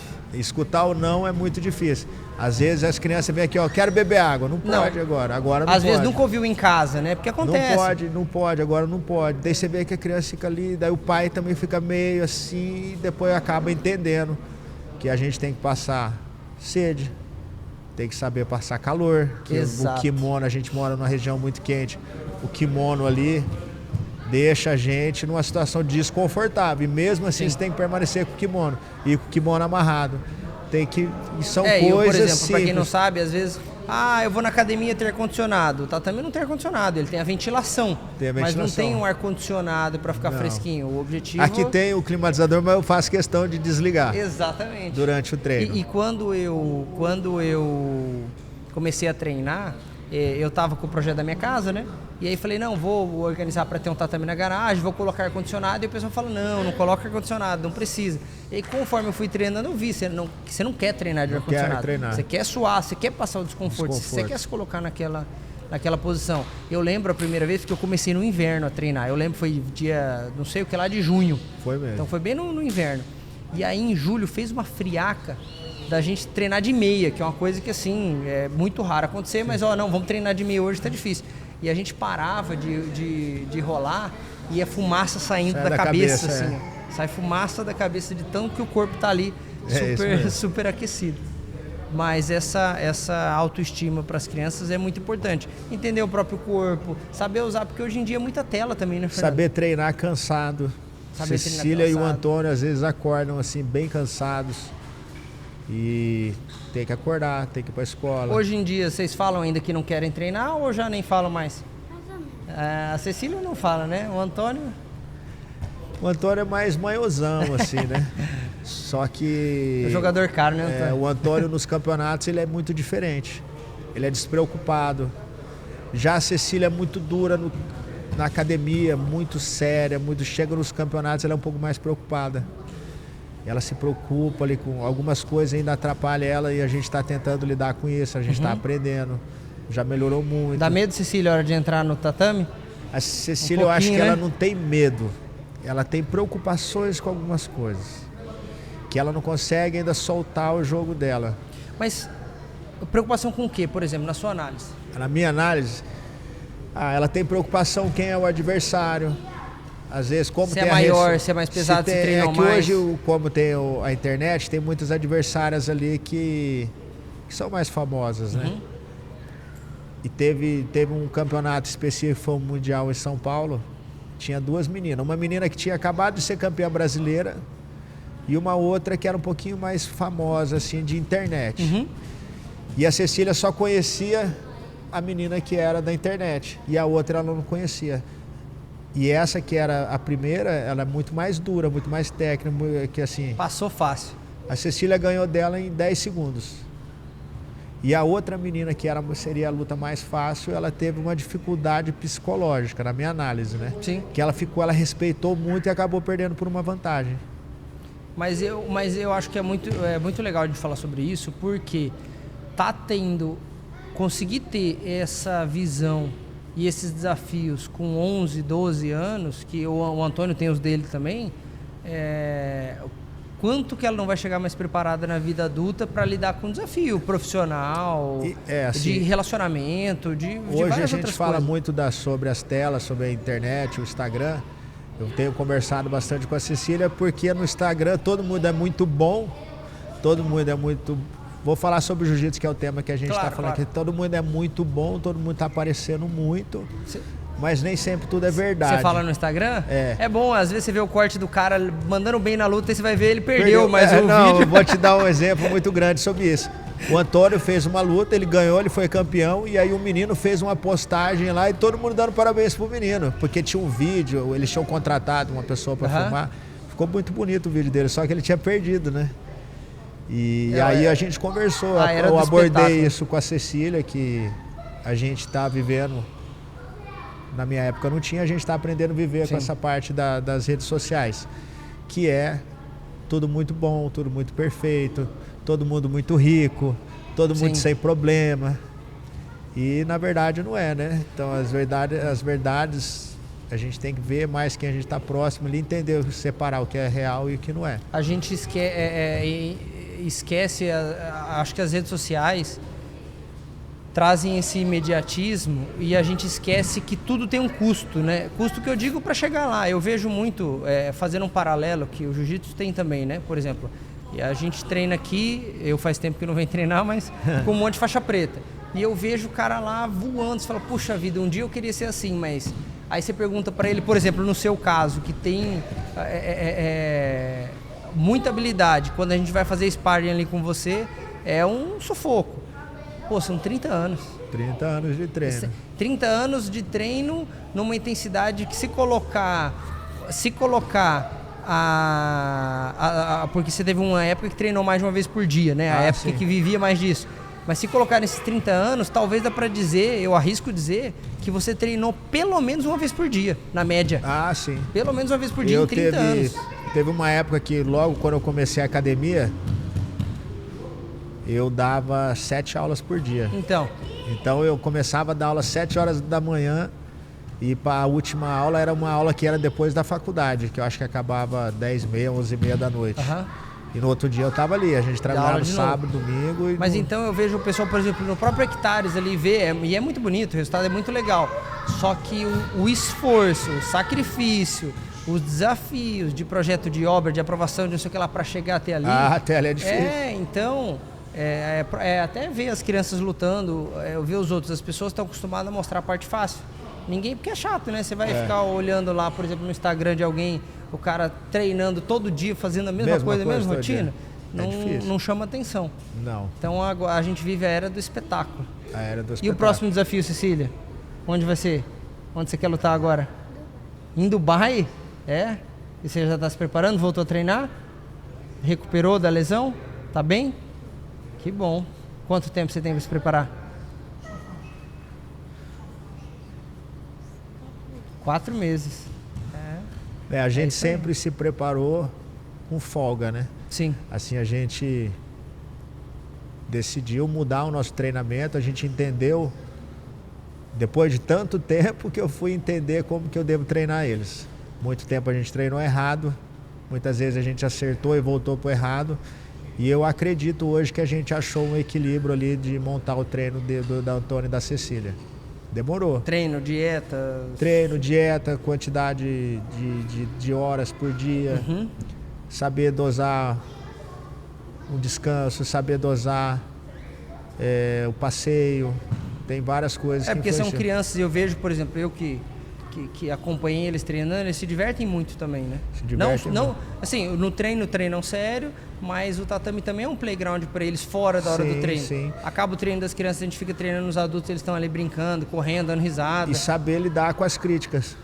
Por eles serem muito pequenos, a gente tem muita crítica. Né? Tem Você muita fala pelo estilo de vida atleta. Aqui na minha casa mesmo, o tapete da nossa casa é um tatame. Então, assim, tem coisa de jiu-jitsu espalhado pela casa inteira. Moro aqui em cima, dentro da academia. Vai brincar, eles chamam as crianças para vir brincar aqui na academia. Então, vai tomar banho de piscina, tem brincadeiras que é pro jiu-jitsu. Que é pular 100 vezes dentro da piscina. Né, Antônio? Você que gosta desse, né? Não, 100 vezes é rapidinho. Rapidinho. Então, assim, as críticas fazem parte da construção que a gente tá buscando. A gente nunca vai ser aplaudido sempre, né? Sim. As pessoas gostam muito de aplaudir quando a gente está bem. E durante o processo é mais crítica. Até dentro de casa. Com certeza. Né? Assim, não é fácil. A vida de atleta é muito difícil. Muito, muito difícil. Ela é curta. Então a gente saber se a gente vai continuar isso, até quando a gente vai continuar, a gente ainda não sabe. A gente vem vivendo hoje. Amanhã, se a Cecília quiser tomar um destino diferente para estudar, fazer alguma coisa, a gente vai mudar de novo, né? Então a gente está vivendo hoje. Sim. Que bom. Parabéns. Não criando expectativas futuras, né? Sucesso, crianças. Vão brincar, vão se divertir. Fica à vontade. Obrigado. Tchau. Ô, Fernando, e para quem quer começar a fazer jiu-jitsu, qual que é sua dica e às vezes as preocupações que as pessoas têm, que você fala, não é bem assim, o que você tem a dizer para quem quer começar? Para quem quer começar, procurar uma academia bem estruturada. Olha aí, quem diria? Tem uma academia aqui bem estruturada. Você tem alguma para recomendar? Assim, o que tem que buscar? Professores realmente comprometidos. Sim. Nem sempre o melhor atleta vai ser o melhor professor, né? Então tem que ser um professor comprometido, que esteja buscando ensinar realmente, né? Que se dedica, que conhece, que saiba lidar com todas as situações. E tem alguma coisa que você... Porque às vezes a pessoa está assistindo a gente aqui em Dourados, mas está assistindo em algum outro lugar. Que você fala assim, olha, chegou na academia, se isso não for assim, toma cuidado. Cara, eu acho que o ambiente tem que ser familiar hoje, no meu ponto de vista. Um ambiente familiar. Então você vai ver as pessoas que frequentam, tem vários tipos, né? Às vezes a minha academia aqui hoje é uma academia bonita, bem estruturada, mas tem academias que são em lugares mais simples, que são pessoas comprometidas, são pessoas de família. Sim. Então você vai ver as pessoas que frequentam ela, né? Eu acho que as pessoas que frequentam a academia mostram realmente a qualidade dela. Então é realmente esse clima familiar. Clima familiar. Das pessoas. E para quem os pais que estão pensando em colocar os filhos em alguma arte marcial, por que o jiu-jitsu? Porque o jiu-jitsu ele não vai passar a mão na cabeça sempre. Assim, o jiu-jitsu ele ensina muito você não só ganhar, te ensina a perder. Eu acho que o perder... Mais perder do que ganhar, né? Mais perder do que ganhar. Então as frustrações, assim, é difícil eu comparar outras artes marciais, né? Mas o jiu-jitsu ensina muito isso. Você ganhar, você perder, você recomeçar, você tentar novamente, você lutar várias vezes. Dificilmente uma criança vai ganhar todos os dias no treino. Sempre vai ter um ali que vai ganhar dele. Então essa constância vai dar concentração, vai dar confiança para ele, vai dar habilidades físicas, motoras. Então tem muitas coisas boas. Eu vejo também que você tem, eu conheço alguns alunos aqui que eles têm necessidades de cuidados um pouco mais especiais, por exemplo, algum autismo ou algo nesse sentido. O que você percebe de melhoria nos seus alunos que estão aqui? Olha, eu tenho um aluno, o Pedro Américo, ele já está com a gente desde que a Cecília começou a treinar, então ele tem 7, quase 8 anos. Na primeira turminha aí. Na primeira turma, quase de 7, quase 8 anos. E ele melhorou muito. E aqui na academia a gente deve ter uns 10 autistas. É mesmo? É. A filha dele foi diagnosticada com autismo e ele foi fazer também alguns testes e descobriu que também tem um grau de autismo. Uhum. Mas então, eu estava conversando com ele esses dias sobre a filha e tudo mais, e ainda não tinha diagnosticado nada, mas a gente estava trocando uma ideia. Aquilo que eu falei, a amizade no tatame. E aí quando agora vamos falar do autismo, então a gente tem um autista que já é faixa preta. Exato. Então vamos falar o que o jiu-jitsu melhorou na vida dele.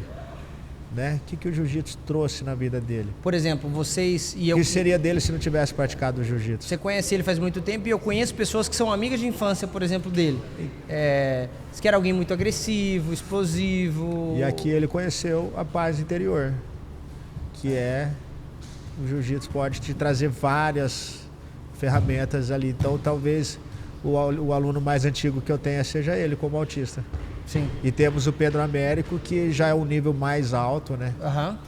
Mas do que intenso, quando né? ele chegou na academia para agora, ele convive com a gente aqui normal, claro, dentro das limitações dele, mas ele convive muito bem. Responde todos os comandos, espera para tomar água. O Pedro Américo, ele sempre me pedia para amarrar a faixa dele.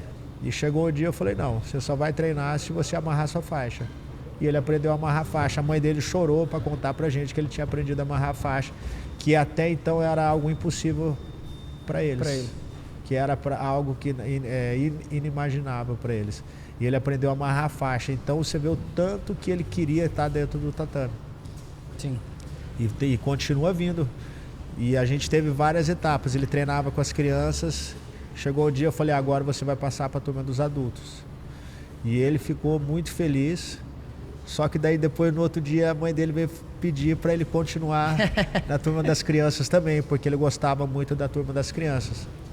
E ele aí ele faz o treino das crianças e dos adultos. E falando das crianças, até ter uma experiência de figuras paternas dentro do tatame, com professor, com coleguinhas. Eu vejo às vezes o pessoal falando na internet, muitas mulheres que são mães solteiras, mães solos, levando as crianças para o jiu-jitsu para poder ter esse ambiente, essa figura um pouco mais de autoridade, dá esse exemplo para a criança. Você vê alguma coisa nesse sentido também? É até interessante você falar isso, porque algumas mães procuraram recentemente a academia, algumas mães solo, né? Procuraram a academia para trazer os filhos para ter realmente essa figura, esse ambiente mais masculino. Geralmente são crianças que não têm irmãos, né? Sim, um ambiente mais masculino, onde tem autoridades diferentes, né? Sim. E às vezes a mãe sozinha, ela frequenta ambientes mais femininos, sim, né? Então elas vão salão, fazer as coisas de mulheres ali, sim, e acaba não tendo uma referência masculina em casa. E quer procurar um ambiente, uma academia de artes marciais para poder suprindo essa falta em casa. E você falou de ambiente masculino. Hoje a academia não é só um ambiente masculino, né? E o treino das mulheres, como é que tá? Como é que começou e como é que tá? Então, a gente tem uma turma feminina. A Michele, ela sempre quis... Michele é sua esposa? A Michele é minha esposa, ela sempre quis treinar. Sempre quis não, ela começou a desenvolver essa vontade acompanhando as crianças no campeonato. E à noite ela não tinha um tempo de qualidade para ela poder treinar. E a gente começou a pensar e aí eu sugeri a gente fazer uma turma de manhã. Uma turma só de mulheres. Então a primeira aluna é a Michele. E aí foram surgindo novas mulheres aparecendo. Eu lembro, faz uns 3, 4 anos, né? Lembro umas vezes que eu treinei com a Michele de manhã, você falou, não, vem treinar aqui, eu levo a Michele e a gente já treina junto. A Michele, na verdade, ela começou a treinar para me acompanhar na aula do Antônio, que é um outro aluno que eu tenho de manhã. Ah, é verdade, isso mesmo. E aí você participou de alguns treinos, daí foi surgindo, aí eu montei uma turma feminina. Hoje a gente está em torno de 10, 12 mulheres. É mesmo, que legal. E tem mulheres aqui que têm se superado. Algumas, assim, se pudesse dar o depoimento delas, assim, você vê a evolução que elas tiveram. Que é uma turma bem legal, assim, totalmente diferente da turma dos homens. Né? As mulheradas conversam bastante, aí você não pode ser muito duro, aí você vai aprendendo a lidar para conduzir ali da maneira boa para elas, né? Pois isso é legal, porque quando eu entrei no jiu-jitsu, e a gente vê, é uma coisa... igual a gente vê outras tribos, né? Tem o beach tênis, o crossfit, são esportes que eles são muito... Rapidinho você tá preso ali neles, de uma maneira positiva, né? É acolhedor, exatamente. Então, a gente vê, por exemplo, eu tenho vontade, né? Eu tinha vontade que as crianças treinassem. Se fosse em outras épocas, não ia ter o treino das crianças, há alguns anos, longos anos atrás, né? E hoje eu tenho essa possibilidade. Aí o treino das mulheres. Gabriela, não sei, o dia que eu convenci a Betina, quem sabe eu convenci a Gabriela a vir treinar. Mas elas poderem ter essa experiência que é tão gostosa pra gente também é muito legal. Assim, eu até brinco com alguns alunos, assim, para aproveitar essa fase que a gente está vivendo com as crianças e com as mulheres. Porque eu tô dando o meu melhor. Assim, o melhor que eu posso dar para as crianças, eu venho dando, por conta que é para formar a Cecília e o Antônio, e aquelas pessoas que estiverem junto ali vão estar aproveitando da mesma oportunidade que eles têm. Então é uma boa hora de iniciar, as crianças que quiserem iniciar aí, ó, tem a Cecília e o Antônio. Eu te perguntar, que horas que tem o treino das crianças? Agora a gente tem muitas turmas. A gente tem uma turma das 9 da manhã às 10h30, de segunda a sexta. Aí à tarde a gente tem uma turma das 3 às 4, de segunda a quinta. De segunda a quinta das 4 às 5 e terça e quinta das 5 às 6h15. Então a academia, hoje ela é voltada 60% para as crianças. Legal. E o treino dos adultos? Aí o treino dos adultos é segunda, quarta e sexta, é um horário das 5h30 às 7 da noite. Que aí é masculino e feminino? Aí é masculino e feminino. Mas tem o treino das mulheres. Na selva. É a selva. É a selva do jiu-jitsu. E as mulheres estão fazendo treino pela manhã? Terça e quinta, das 7 às 8. Bacana, muito bom. E as mulheres vêm gostando, vêm assim... A turma até onde eu tinha visto estava com 3 ou 4, agora está com 10. Já é uma turma bem... E uma qualidade, uma turma bem legal, assim. As mulheres que a gente não faz propaganda. Muito difícil. Elas vão chamando as amigas. Chamando o outro. A academia, ela sempre foi formada por pessoas convidadas. Quando você chegou na academia, você foi convidado por alguém, aí você trouxe seus filhos, que você convidou seus filhos a trazer, e a maioria dos Vamos ver se eu coloco esses marmanjos aí para vir treinar também, né? Tomara que dê certo, mas assim, sempre está sendo a convite de alguém. A gente faz algumas publicações ali nas redes sociais, mas não é o nosso foco, porque eu acho que o jiu-jitsu, quem traz alguém se apadrinha dela. Sim. Então, por ela estar se apadrinhando, a pessoa se sente mais confortável e ela tem um refúgio ali. E quem vem sozinho, tem as pessoas que vêm sozinho, mas é a minoria. E hoje você vê, por exemplo, famílias que começou a criança, depois começou o pai, ou que está treinando a mulher no treino das mulheres e o marido no treino da selva no final do dia? Tem engraçado que teve pais que começaram porque os filhos começaram. O filho começou primeiro? O filho começou primeiro, aí depois o pai começou. Legal. Ainda não tem que a mãe começou, não. Ah, não, tem sim. Tem um menino que começou à tarde, daí a mãe dele veio de manhã para fazer companhia para ele. Que legal, bacana. Para incentivar ainda mais ele a treinar. Terem isso junto em comum. Que é algo que você tem na sua família, né? Que tem o que compartilhar em casa, talvez, né? Assim. Vocês conversam muito de jiu-jitsu em casa ou não? Só no tatame? Bastante. Quase o dia inteiro? A gente tem muitos planos, assim, né? A gente faz planos do que a gente vai participar. Legal. Aonde a gente quer chegar. A gente sonha em algumas competições, a gente sonha lá na frente como vai ser. Então, muita coisa a gente conversa em casa. E fala de treino, técnica, assiste na TV campeonato? Assiste na TV, tudo. Lá em casa como é que é? Tá rolando mundial, pega pipoca. A gente passa o domingo assistindo luta aí à noite, sábado à noite. Legal. Bastante coisa. Já fomos em eventos de jiu-jitsu com a família. A gente foi assistir um BJJ Stars em São Paulo, que foi muito legal. Tem vontade de assistir o UFC. Que são eventos bem familiares, né? Bem familiares, bem estruturados, assim. O engraçado da gente falar sobre o jiu-jitsu de crianças, nos Emirados Árabes, o jiu-jitsu ele é um esporte nacional. Virou um plano de governo. Para manter tanto saúde física quanto masculinidade e como é que fala? Disciplina. E tudo isso começou por conta de uma criança.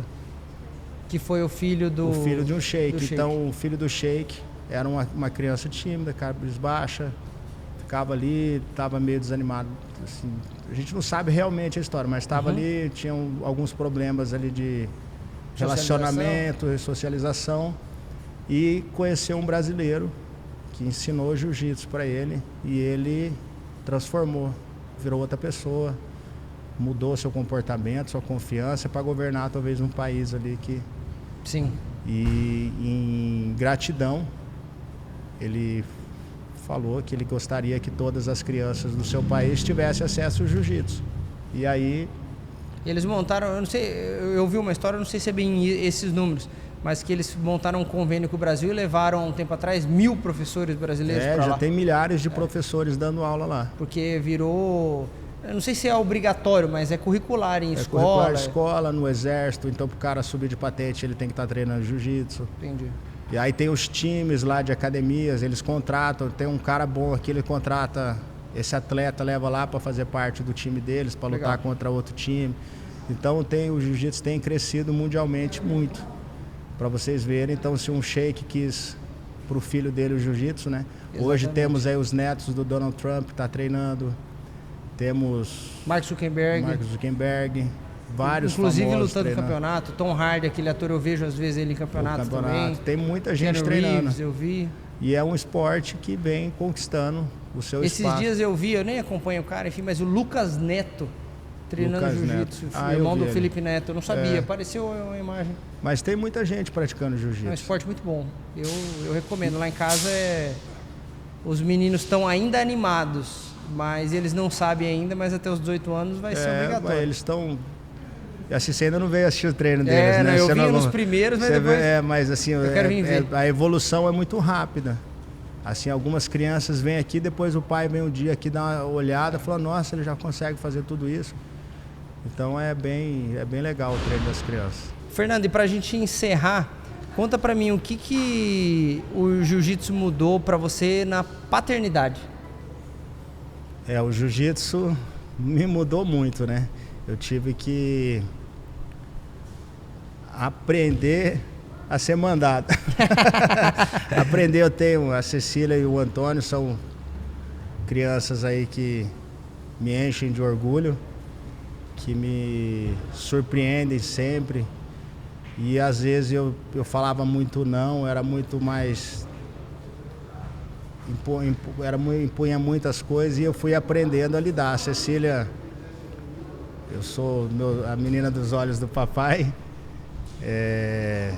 me ensinou muito. Então, além de eu só ensinar eles, eu fui aprendendo muito com o comportamento deles e como eu me comportar.